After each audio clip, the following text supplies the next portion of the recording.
Hãy subscribe cho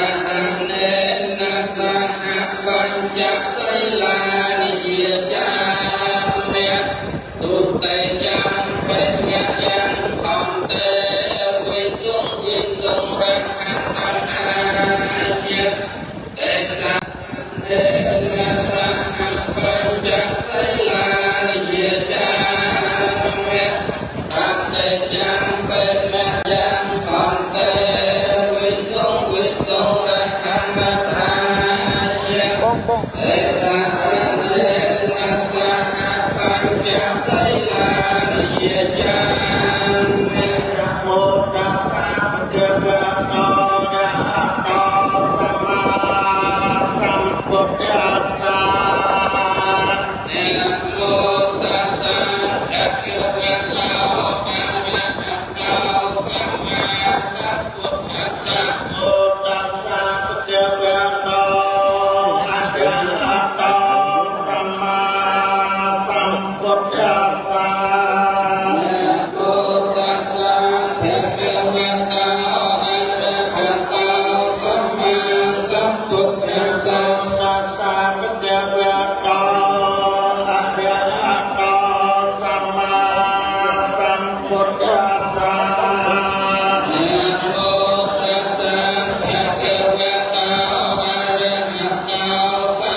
lỡ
សូមក្រាបថ្វាយគុំពោះគុណនៃព្រះត្រៃរតន៍រាបនមស្ការថ្វាយគុំពោះព្រះគ្រូចាតិកាព្រមទាំងព្រះថេរានុថេរៈគ្រប់ព្រះអង្គដែលមានព្រះវត្តមានក្នុងវត្តបាញ់ស្គលទាំងមូលញាតិញោមពុទ្ធបរិស័ទទាំងអស់ដែលមាននៅប្រាសាទសទ្ធាគឺការគិតជ្រះថ្លាអង្គនៃការគិតដែលជ្រះថ្លាក្នុងព្រះសាសនានឹងហើយក៏នាំគ្នាធ្វើនៅកឋិនចីវរយកមកវេប្រគេនព្រះសង្ឃដែលលោកចាំព្រះវស្សាអស់កាល3ខែក្នុងវត្តបញ្ចគូលហើយក៏តាក់តែងកើតជាពិធីសពថ្ងៃមានមនុស្សម្នាមកចូលរួមអាស្រ័យកាលដែលអស់លោកបានពេញនៅសទ្ធាក្នុងសាសនានឹងអញ្ចឹងសាសនានឹងលោកអប់រំទូមាននោះឲ្យប្រកាន់យកនៅអហិង្សាហើយស្រឡាញ់នៅសេចក្តីសុខទាំងផ្លូវកាយផ្លូវអារម្មណ៍ផ្លូវវាចាដែលយើងហៅថាសន្តិភាពផ្លូវចិត្តផ្លូវកាយផ្លូវវាចានឹងអាស្រ័យការទូមានក្នុងព្រះសាសនានឹងហើយចឹងហើយយើងទាំងអស់គ្នារក្សាឲ្យបាននោះមិនអស់ស្អប់មិនអស់ស្រឡាញ់ទេគ្រប់តែគ្នានឹងនោះប៉ុន្តែសូមឲ្យការស្អប់ការស្រឡាញ់នឹងស្ថិតនៅតែក្នុងពោះទៅបានហើយតែរវាងជនជាតិនិងជនជាតិគឺថាត្រូវតែបង្កើតឲ្យមាននៅសាមគ្គីភាពជាចម្បងដើម្បីធានាបាននៅសាមគ្គីភាពបន្តតែលះបង់ចោលនៅសេចក្តីថ្នាំងថ្នាក់ហើយដើម្បីលះបង់ចោលនៅសេចក្តីថ្នាំងថ្នាក់តលតែបន្តបង់ចោលនៅពាក្យតកុះញុះញង់ចាក់ដោតសោកសៀតតកុះបោះបោកជាដើមពេលណាសេចក្តីតកុះបោះបោកសោកសៀតញុះញង់ចាក់ដោតមិនមានពេលនោះហើយដែលនោះម្នាក់មានសន្តិភាពផ្លូវចិត្តផ្លូវអារម្មណ៍អត់មានសេចក្តីបន្ទោសថ្នាំងថ្នាក់ជាមួយគ្នាអីចឹងទៅក៏អត់មានការឆ្លោះគ្នាទេតែកាលណាអត់មានការឆ្លោះគ្នាការបែកបាក់ក៏អត់មានដែរអញ្ចឹងសូមឲ្យយើងប្រកាន់យកនៅពាក្យសម្ដីដែលប្រកបដោយក្រមសីលធម៌ឲ្យច្រើនដើម្បីជៀសវាងការបែកបាក់គ្នារវាងផ្លូវអារម្មណ៍ព្រមមនុស្សឆ្លោះគ្នានឹងសម្ដីកាលណាសម្ដីនិយាយទៅតកុះបោះបោកទៅជាបាត់នៅតម្លៃសាមគ្គីហើយដល់កាលណាបាត់នៅតម្លៃសាមគ្គីប្រទេសជាតិអន្តរាយមិនបានអន្តរាយមកពីឆ្លោះគ្នាហ្នឹងមកពីតែមិនព្រមត្រូវរើគ្នាយើងមើលជនជាតិមួយដែលឆ្លោះគ្នាជាមួយជនជាតិខ្លួនឯងរហូតដល់និយាយស្ដាប់គ្នាលែងបានអាហ្នឹងប្រទេសហ្នឹងវាធ្លាក់ចូលទៅក្នុងសង្គ្រាមពាក្យសម្ដីហើយតែសង្គ្រាមពាក្យសម្ដីស្ដាប់គ្នាលែងបានវាទៅជាសង្គ្រាមហិង្សាដោយកាយកាលណាហិង្សាកើតដោយកាយវាយូរទៅកើតសង្គ្រាមប្រដាប់អាវុធ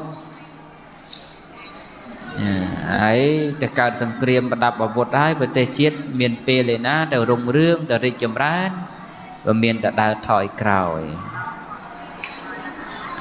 អញ្ចឹងហើយទេគឺថាសូមឲ្យយើង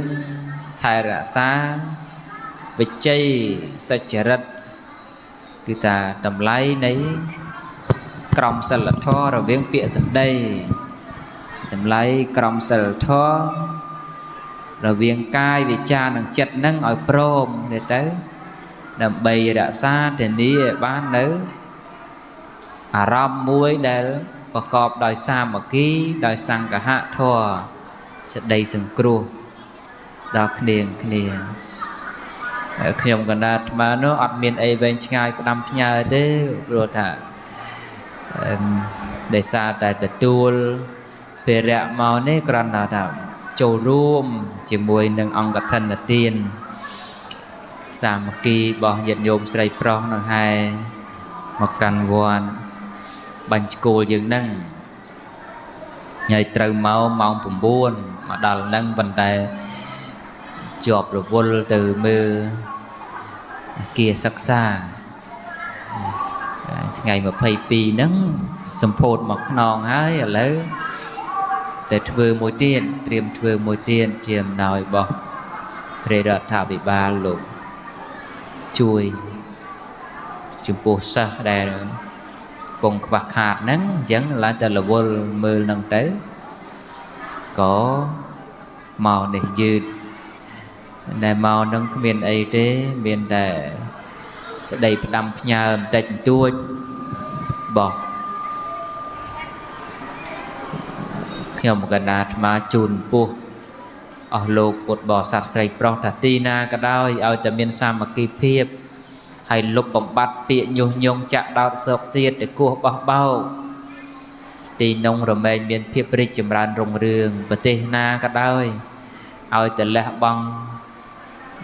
ការប្រទាំងប្រទេសគ្នាដោយពាក្យសម្ដីដោយកាយវិការត្រឡប់មកប្រើវិចារណញ្ញាណជាមួយនឹងពាក្យសម្ដីប្រកបដោយក្រមសីលធម៌វិញពេលនោះយើងបានទទួលនៅភាពសុខដុមរមនាសន្តិភាពផ្លូវចិត្តផងនិងភាពរីកចម្រើនលូតលាស់ឥតឈប់ឈរទៅមុខផងសូម្បីតែកឋិននឹងក៏ដោយពាក្យតែកឋិនតតែសង់ព្រមព្រៀងគ្នាបានតែតតែសង់សាមគ្គីគ្នាព្រមព្រៀងគ្នាបានកឋិននឹងសម្រេចទៅបានបើសង់មិនព្រមព្រៀងគ្នាទេមិនសាមគ្គីគ្នាទេកឋិននឹងចង់អ្នកណាហែមកក៏ដោយបរិជាលោកហែមកក៏ដោយក៏កឋិននឹងអត់ឡើងជាកឋិនបរិបូរសម្រាប់សង់ទេសង់ញ៉ាំងកឋិននេះឲ្យបរិបូរដល់សង់បានអាស្រ័យស្រង់សាមគ្គីគ្នាតែប៉ុណ្ណឹងអញ្ចឹងប្រទេសជាតិដូចគ្នាដែរសង្គមសាសនាដូចគ្នាដែរសង្គមជាតិដូចគ្នាដែររុងរឿងទៅបានអាស្រ័យសាមគ្គីភាពលះបង់ចោលភាពប្រទាំងប្រទេសរវាងគ្នាតែខ្មែរយើងវាដឹងឲ្យជាប់កម្មពីអីទេចិត្តទៅចូលចិត្តទាំងគំនិតគ្នានឹងឥតឈប់ឥតឈរពីមួយជំនាន់ទៅមួយជំនាន់បើសិនជារួមគ្នាណាខ្លាំងគ្មានអ្នកណាប៉ះខ្មែរបានទេប៉ុន្តែខ្មែរណាស់តាណែចែកបាក់ចែកពួកហើយអត់ព្រមសាមគ្គីគ្នាសោះហ្នឹងហើយចេះតែប្រកាន់អញ្ចឹងទៅមែនតែនទៅជនជាតិតែមួយហ្នឹងគឺថាចង់ចែកដីគ្នាចូលទៀតហ្នឹងហ្នឹងហើយបើថាដីកំពង់ឆ្នាំងទៅអ្នកកំពង់ឆ្នាំងហួងទៅដីពោធិ៍សាត់ដល់អ្នកពោធិ៍សាត់ហួងទៅដីកំពង់ចាមអ្នកកំពង់ចាមហួងហ្នឹងតែមែនតែនទេប្រកាន់គ្នាដល់ប៉ុណ្ណឹងដល់ប្រកាន់គ្នាដល់ប៉ុណ្ណឹងវាមិនមែនរឿងល្អទេអាហ្នឹងរឿងវាមិនដូចវាមិនមែនដណ្ដើមគេគ្នាទេប៉ុន្តែស្តៀងយ៉ាងដែរស្តៀងបងប្អូនបង្កើតឆ្លោះគ្នាដណ្ដើមទ្រព្យម៉ែទ្រព្យឪចឹងដែរចឹងក៏នេះទាំងអស់ខ្លួនជាភេដណ្ដើមត្រីគ្នាស៊ីចឹងណានៅចេះចង់រត់ចោឲ្យមកជួយនេះចឹង យើងខ្មែរសពថ្ងៃណាតែអញ្ចឹងដែរមានការងារមានអ្វីដែលជារឿងគួរធ្វើជាប្រយោជន៍រៀងខ្លួនចេះតែនាំគ្នាមិនសុខមិនសាប់ចេះតែចង់បកកើតទៅជាចំនួនឲ្យតែមានហិង្សាទៅបែបសบายចិត្តហើយមើលទៅនោះអញ្ចឹងអ្នកដែលមានបំណងឲ្យប្រទេសជាតិឲ្យសង្គមនេះប្រកបដោយហិង្សាមិនថាពាក្យសម្ដីមិនថាកាយវិការមិនថាទង្វើអីទេសិតតែជាគោលបំណងមិនល្អទេគោលបំណងបែបហ្នឹងខ្មែរយើងជួបមកច្រំដែលហើយឃើញហើយភាពវិនាសអន្តកាលរបស់ទង្វើបែបហ្នឹងនោះអញ្ចឹងក៏ប្រឈប់ទៅហើយរួមគ្នាងាកមករក្សាតម្លៃមួយដែលខ្ពង់ខ្ពស់ទាំងពាក្យសម្ដីទាំងកាយវិការដើម្បីជាប្រយោជន៍ដើម្បីជាសេចក្តីសុខដើម្បីជាសេចក្តីចម្រើនអស់កលជាងវែងតទៅក្នុងកណាមានប៉ុណ្ណឹងទេចូលរួមទីធម្មថាខ្លីគេជូនដោយតែពាក្យសំណេះសំណាលអញ្ចឹងទៅចុះមិនមែនជាធម្មទេសនាអីទេព្រោះតែមកនេះបានថាត្រៀមមកសម្ដែងធម៌អីទេគាត់ថាមកជួបលោកពុទ្ធបរិស័ទអញ្ចឹងទៅហើយកឋិនហែម៉ោងម៉ានហែដល់ម៉ោង1នោះទេចឹងហើយបន្តិចទៀតទៅក៏រៀបចំចាត់ចែងពុទ្ធចៃវរដើម្បីដង្ហែជំវិញព្រះមហាវិហារវេចំពោះសង្ឃតែប៉ុណ្ណឹងទៅចោសូមជូនពរប្រគេនពរគុណគុណម្ចាស់ញាតិញោមពុទ្ធបរិស័ទទាំងអស់សូមឲ្យបានសម្ប្រកបជួបប្រទេសពុទ្ធពរទាំងឡាយ4អាយុវណ្ណៈសុខៈពលៈកំបីគ្រៀងគ្រាខ្លាចតែជាបការៈដល់តែឡើយសូមនមស្ការថ្វាយបង្គំចំពោះប្រជុំ3នៃព្រះត្រៃរតន៍ដោយសេចក្តីគោរពសេចក្តីជ្រះថ្លាកោតក្រែងក្រៃលែងសពកាលនមស្ការថ្វាយបង្គំចំពោះព្រះអនុគុណចេតិគោរពសក្ការៈនៃអធិបតីក្នុងស្រុកអង្គស្នួលនឹងជាព្រះចៅអធិការនមស្ការថ្វាយបង្គំពោះព្រះរាជាគណៈព្រះមន្ត្រីសង្ឃប្រតិរាអនុតិរៈគ្រប់ព្រះអង្គដែលមានព្រះវត្តមាននិងវត្តមានក្នុងវេលាឱកាសនេះចម្រើនពរពោះអស់លោកជាអធិបតីសម័យដើមទានដើមបុណ្យទាំងអស់ជាពិសេសលំទាវអុកញ៉ានាងវិសាខាកមហាបាសិកាពុទ្ធសាសនុបឋមព្រមទាំងព្រឹទ្ធមេដាពន្ធវសាកមហាបាសិកាពុទ្ធសាសនុបឋមព្រមទាំងមហាបាសិកាមហាបាសកជាពុទ្ធបរិស័ទទាំងអស់ដែលមាននៅវត្តមានក្នុងវេលានាពិធីបុណ្យឆ្លងនៅសាលានុគុណសាលាពុទ្ធិកបឋមសិក្សាសមិទ្ធផលនានាទាំងអស់ព្រមទាំងប្រពធ្វើនៅបុណ្យផ្កាមហាសាមគ្គីក្នុងវត្តអង្គពពាលមានជ័យក្នុងទិដ្ឋិនៃថ្ងៃសៅរ៍9កើតខែចេសឆ្នាំរោងចស័កពុទ្ធសករាជ2568ដែលជាសមិទ្ធផលមួយកើតឡើងក្នុងទឹកដីនៃស្រុកអង្គស្នួលខេត្តកណ្ដាលជាប្រយោជន៍គឺវត្ថុទាំងអស់នេះកើតឡើងជាសាធារណប្រយោជន៍សុទ្ធសាធឥតមានចំពោះបុគ្គលអង្គណាមួយរូបណាមួយឬក៏តាជាសម្បត្តិរបស់ឯកជនភាពរបស់លោកអ្នកឯណាទេគឺជាប្រយោជន៍សម្រាប់ដល់សាមណនិស្សិតដែលកំពុងសិក្សាផងនិងជាប្រយោជន៍សម្រាប់ប្រជាពុទ្ធបរិស័ទផងព្រោះថាពុទ្ធសាសនាថ្មីត្បិតថាជាសាសនាដែលប្រកបដោយការសង្រួមការលះចោលនៅក្រវិលក្រវាយទាំងឡាយដែលកើតឡើងជាបលិពូន ដល់សាមណៈបដិបត្តិយ៉ាងណាក៏ដោយប៉ុន្តែក្នុងសម័យកាលជាបច្ចុប្បន្នគឺថាចាំបាច់ណាស់តម្រូវឲ្យពុទ្ធសាសនាដើរតួនាទីជាក្រុមជាច្បាប់ក្នុងកិច្ចការងាររដ្ឋបាលហាក់បីដូចជាស្ថាប័នមួយអញ្ចឹងដែរ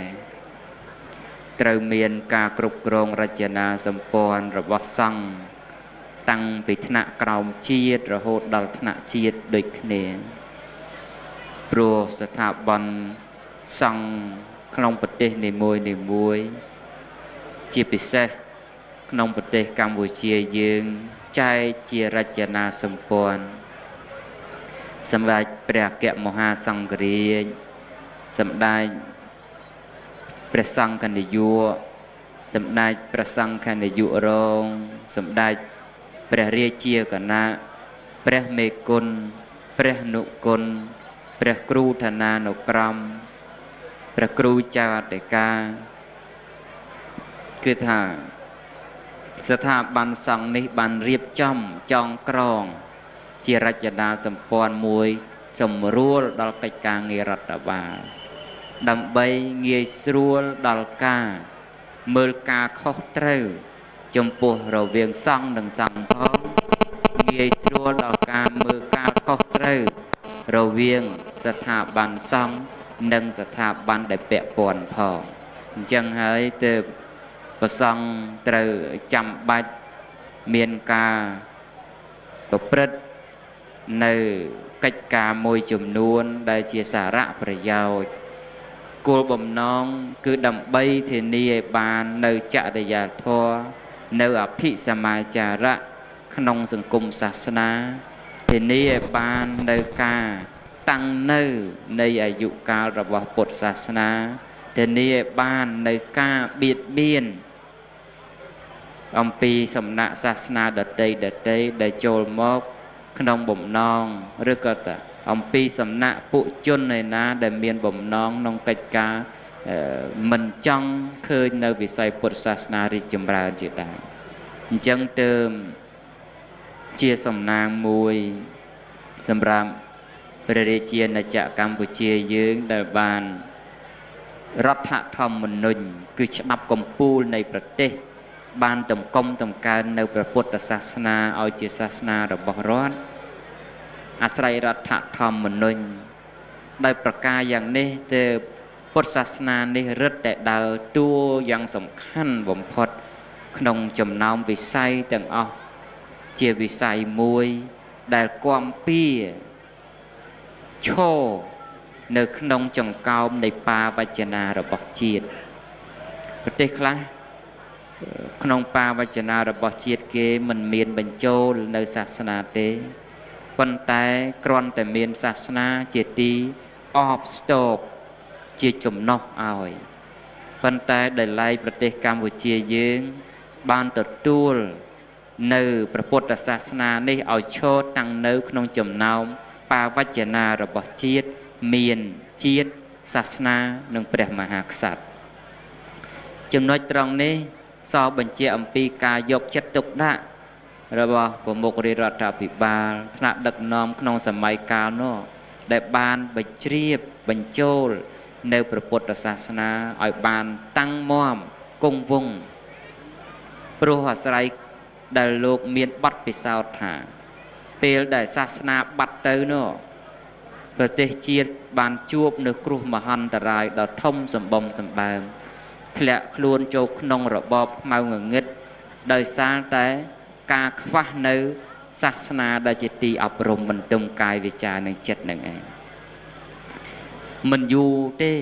40ជាងឆ្នាំមុនយើងទាំងអស់គ្នាបានដឹងហើយថាពេលដែលប្រទេសបាត់តែសាសនាត្រឹមតែបន្តិចបន្តួច 3-4 ឆ្នាំប៉ុណ្ណឹងធ្វើឲ្យប្រទេសជាតិធ្វើខ្លួនឲ្យផុងជ្រៅស្ទើរតែងើបវិញលែងរួចថ្មីត្បិតថាវាជារឿងរបស់នយោបាយក៏ពិតមែនហើយប៉ុន្តែទន្ទឹមនោះសោតគឺថាមិនមានសាសនាជាទីអាងដូចគ្នាអាស្រ័យបទពិសោធន៍របស់ប្រទេសយើង ដែលធ្លាប់ជួបនៅកតាយ៉ាងនឹងហើយតែបុរាណអស់លោកដែលមានគុណបំណាច់ក្នុងសម័យនោះទាំងព្រះមហាក្សត្រទាំងថ្នាក់ដឹកនាំបានបញ្ចូលចងព្រះពុទ្ធសាសនាឲ្យតាំងនៅក្នុងរដ្ឋធម្មនុញ្ញដើម្បីធានាឲ្យបាននៅការតាំងនៅក្នុងពុទ្ធសាសនាការតាំងនៅព្រះពុទ្ធសាសនាក្នុងព្រះរាជាណាចក្រប៉ុន្តែត្រង់ចំណុចនេះជាសំណាងមួយក៏ពិតមែនប៉ុន្តែជារឿងអភ័ព្វក្នុងកាលបច្ចុប្បន្នត្រង់ថាយុវជនឬក៏មនុស្សក្នុងសម័យបច្ចុប្បន្នច្រើនតែធ្វើខ្លួនឲ្យប្រឆាំងអំពីសាសនាពេលណាដែលយុវជនឬក៏ប្រជាពលរដ្ឋងាកឆ្ងាយអំពីសាសនាធ្វើឲ្យសង្គមមនុស្សក្នុងកាលជាបច្ចុប្បន្ននេះក៏កំពុងតែងាកចេញអំពីក្រមសីលធម៌ដូចគ្នាយើងគិតមើលថាសីលធម៌ជាតំណាងឲ្យការអប់រំដែលបានមកអំពីចំណែកនៃសាសនានឹងឯងប៉ុន្តែពេលណាដែលសម័យយុវជនងាករេអំពីសាសនាទៅគឺថាវិស័យសីលធម៌របស់សង្គមនេះក៏ធ្លាក់ចុះទៅតាមនឹងដែរការធ្លាក់ចុះរបស់ក្រមសីលធម៌នៃមនុស្សជាតិដែលងាកចេញពីសាសនានេះមិននិយាយដល់តែអ្នកដែលមិនបានបួសទេសូម្បីតែអ្នកដែលបានបួសហើយនឹងក៏ដោយបើកាលណាខ្វះនៅអភិសមាចារៈបានងាកចេញអំពីការព្រានប្រដៅរបស់សាសនាហើយក៏ធ្វើខ្លួនឲ្យប្រឆាំងអំពីការអប់រំឬក៏ធ្វើខ្លួនឲ្យប្រឆាំងអំពីក្រមសីលធម៌ដូចគ្នាព្រោះសម័យសពថ្ងៃជាសម័យសង្គមផ្សព្វផ្សាយមានច្រើនបែបច្រើនទម្រង់ហើយបច្ចុប្បន្នក្រហមក៏មានប្រើប្រាស់សាមណៈក៏មានប្រើប្រាស់ប៉ុន្តែបកុណាគុណម្ចាស់គ្រប់ព្រះអង្គក៏បីសម្គាល់ដោយហេតុយ៉ាងនេះថាគេជាកុហកគេលោតកញ្ឆេងកញ្ឆោងកញ្ឆាងយ៉ាងម៉េចតាមបណ្ដាញសង្គមរំច្រៀងយ៉ាងម៉េចតាមបណ្ដាញសង្គមនោះគឺថាគេជាក្រហមគេចង់ធ្វើម៉េចក៏តបានប៉ុន្តែសម្រាប់យើងជាបព្វជិតវិញគឺត្រូវតាំងសតិយ៉ាងម៉េចកុំឲ្យភ្លោយធ្វើដូចគេជាក្រហមអញ្ចឹងព្រោះត្រូវដឹងថាយើងជាបព្វជិតត្រូវអាណិតដល់លោកយាយលោកតាវិជាពុទ្ធបរិស័ទដែលបែកញើសហូរឈាមនាំមកនៅការទំនប់បំរុងដល់យើងជាដើមប៉ុន្តែបើបកណាគុណម្ចាស់គ្រប់ព្រះអង្គបានបួសក្នុងសាសនានេះហើយបើមិនបានមកជួយជ្រោមជ្រែងព្រះពុទ្ធសាសនានឹងទេក៏ថ្មីទៅចុះប៉ុន្តែសូមបកណាគុណម្ចាស់គ្រប់ព្រះអង្គលែយ៉ាងម៉េចកុំធ្វើខ្លួនឲ្យជាអ្នកបំផ្លាញសាសនានឹងវិញអីព្រោះថាព្រះពុទ្ធសាសនានេះដោយជាពុទ្ធដីការបស់ព្រះដ៏មានវិភាកព្រះអង្គធ្លាប់ទទួលពុទ្ធព្យាករមកហើយថានឹងមិនរលំរលាយដោយសត្រូវពីខាងក្រៅទេប៉ុន្តែនឹងបាត់បង់សូន្យទៅរិចរិលទៅអាស្រ័យបរិស័ទនៅក្នុងសាសនាដែលប្រព្រឹត្តប្រសាអំពីមិត្តសោព្រហ្មចារីនឹងឯងអំពីពួកភិក្ខុភិក្ខុនីសាមណេរសាមណេរីឧបាសកឧបាសិកាជាអ្នកដែលកើតជ្រកកោនក្រមមលុបសាសនានឹងហើយប្រទុះចំពោះសាសនានឹងទៅវិញជារឿងអភ័ព្វដែលខ្ញុំមកកណាចង់លើកនោះគឺថាមិនថាជាសាមណៈមិនថាជាបព្វជិតទេបើកាលណាប្រព្រឹត្តខ្លួនឲ្យឆ្ងាយពីពាក្យអប់រំទូមានព្រានប្រដៅហើយ ក្រុមសិលធម៌ក្នុងសង្គមនោះក៏ធ្លាក់ចុះកាលណាក្រុមសិលធម៌ក្នុងសង្គមនោះធ្លាក់ចុះនោះមនុស្សមើលគ្នាលែងយល់ប្រសក់មើលចំពោះសង្ឃក៏ឃើញថាដូចគ្នាសង្ឃមើលចំពោះប្រសក់ក៏ឃើញថាដូចគ្នាវាធ្វើឲ្យមនុស្សលែងយល់អ្វីដែលគួរគោរពនិងអ្វីមិនគួរគោរពហើយប្រព្រឹត្តខ្លួនស្មើកាលណាមនុស្សប្រព្រឹត្តខ្លួនស្មើទៅការប្រព្រឹត្តតាមទំនើងអំពើចិត្តក៏កើនឡើងកាលណាការប្រព្រឹត្តទំនើងតាមអំពើចិត្តកើនឡើងសង្គមធ្វើឲ្យមនុស្សមិនខ្លាចមិនកោតក្រែងចំពោះច្បាប់ទេព្រោះអាស្រ័យតែមនុស្សនឹកឃើញអ្វីចង់ធ្វើនឹងអញ្ចឹងគឺថាលៃដូចម្ដេចក៏បីយើងប្រែកតិប្រែសតិឲ្យមកពិនិត្យវិច័យអំពីពាក្យទូមាននិងសាសនានឹងជាដើមពុទ្ធសាសនាតែងតែអប់រំល្អល្អណាស់គឺថាជាពាក្យត្រឹមត្រូវគួរដល់យើងយកបប្រតិបត្តិទីហោដូចជារឿងដែលពុទ្ធសាសនាពង្រៀនឲ្យមនុស្សគោរពដឹងគុណមេត្តាបិតាអញ្ចឹងបើកាន់ណាមនុស្សមិនក្រោតក្រែងសូម្បីតែមេត្តាបិតាហើយតើសង្គមនឹងវឹកវរយ៉ាងណាទៅយើងគិតមើលបើសូម្បីតែមេត្តាបិតាខ្លួនឯងក៏កូនចៅប្រុសស្រីលែងស្ដាប់លែងគោរពលែងកោតក្រែងលែងមានសេចក្តីខ្លាចរអាលហើយតើសង្គមនឹងវាធ្លាក់ដល់ចំណុចណាតើកូននឹងទៅខ្លាចដល់ណាទៀតបើសូម្បីតែមេត្តាបិតាក៏លែងខ្លាចហើយបើសូម្បីតែមេត្តាបិតាក៏កូនចៅប្រុសស្រីលែងសង្គ្រោះហើយតើកូនចៅប្រុសស្រីនឹងទៅសង្គ្រោះពីណាគេទៀតនេះគឺថាសង្គមគឺវាបែបហ្នឹងអញ្ចឹងហើយពាក្យអប់រំទូមានពុទ្ធសាសនាឲ្យគោរពចំពោះមេត្តាបិតា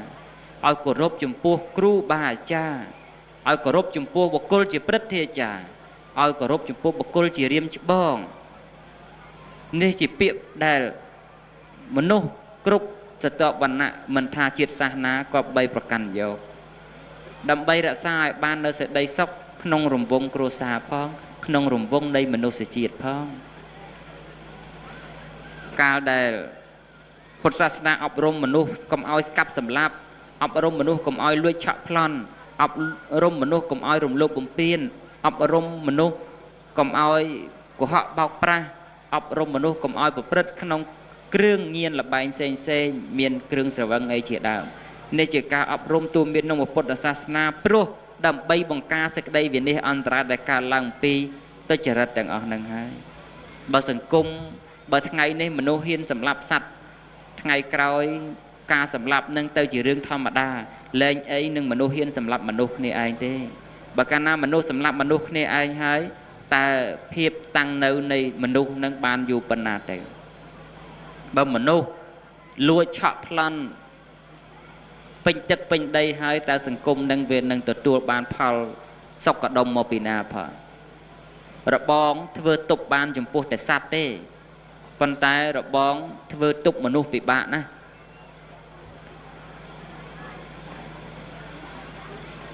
ស្រុកសពថ្ងៃស្រុកយើងឬក៏ស្រុកណាក៏ដោយគឺថានាំគ្នាធ្វើរបងខ្ពស់តែរបងខ្ពស់បញ្ជាក់អំពីការដែលអស់ទៅនៃគុណធម៌របស់មនុស្សហ្នឹងហើយបើមនុស្សលែងចេះលួចគេគ្មានធ្វើរបងទេជឿអាត្មាទៅនាំតែអស់ពេលវេលាអីទាំងយើងទាំងគេស្មាត់តែចង់ធ្វើណាស់ទៅហើយរបងហ្នឹងប៉ុន្តែមនុស្សអស់ទៅនៃគុណធម៌ចាប់ផ្ដើមអស់ទៅនៃគុណធម៌ហើយបានគេចាប់ផ្ដើមធ្វើរបង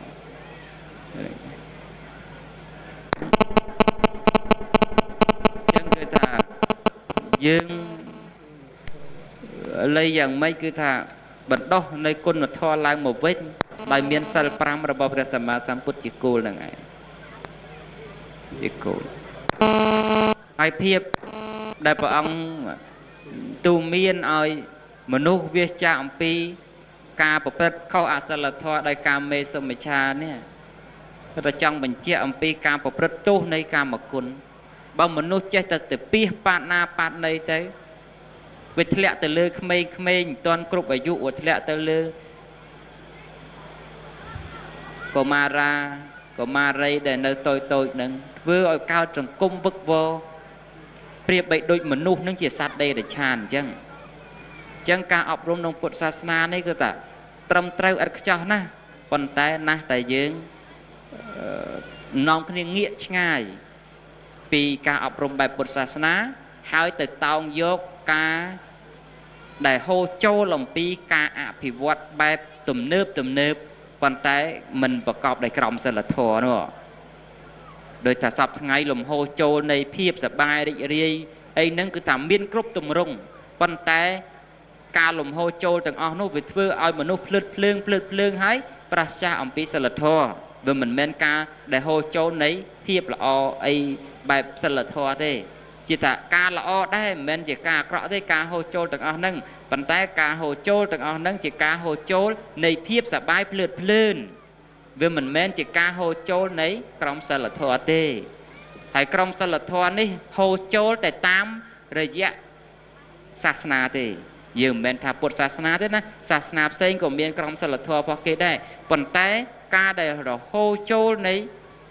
trong sẽ là thua cứ ta hô châu tam té sát na thế chấm này phiếp lôi chai từng ở nốt về nom máu té ca sẽ bài phơn chẳng đầm bay chia viên ai ăn trai ní căn để chơi tư xôm một con na con mẹ cha nhiệt nhôm bột bò sát từng o cướp sát tọp bàn nà từ thưa luôn chẳng mấy nghĩa được lực chấm po bịa học rôm là bò sát na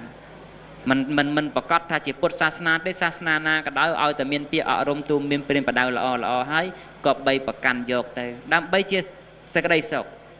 có đâm bay chia sẽ cái đây chùm ràn có đâm bay chia bể giao ốc cao chiang vài to riêng từ nâng ảnh và phần năng để cho clay pro khi ông đã tham một đòn mong bay bên tay tam pleu máu rung chạ cái chân chớn chọp pi mùi theo mùi pi từ pi bay tam pleu nó sắc ta rung chạ ắt đăng thành chân nó chân màu tới tăng pi toàn phật của vùng năng nó ngày nay ngày sáu cái chân môn màu chẳng chọp mà cả lai tới mà cả lai rụt dồn nó kì rụt bàn liên tới có một đào nó tha sầm đai như vú bên tay mấy đôi chị mình du cao thế chả chỉ đi tràn phong mình tôi tràn phong cành rồi từ liền từ tới của ba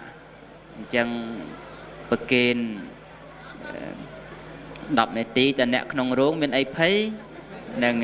nẹt cáo nên chết ta nghĩa mơ lừa đài năng mình tôi chả chuẩn bị ca ấy tràn bàn tay khơi riệp rồi là om xây chế của ba ấy tế bàn tay khai lô liền tới của ba cả lại trộn tách nút tràn tam phơi của miền mình năng chẳng người ta của phần đăng để cho bậc kiên củaព្រះអនុគុណស្រុកអង្គស្នួលទីគោរពសក្ការៈញាតិញោមពុទ្ធបរិស័ទថេរណថេរៈគ្រប់ព្រះអង្គប៉ុណ្ណឹងជាចំណែក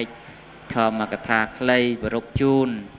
ដើម្បីជាប្រយោជន៍កលទុកក្នុងពុទ្ធសាសនាក្នុងសង្គមយើងជាការលំវែងតទៅហើយយ៉ាងធម្មទេសនាងទេសេសាមីរិទ្ធធម្មវិសេសទេសនាដែងដោយខ្ញុំគណៈអាត្មាភាពមានប្រមាណប៉ុណ្ណេះក៏សន្មតចាប់តែប៉ុណ្ណេះឯងអេវ៉ាំងសាធុ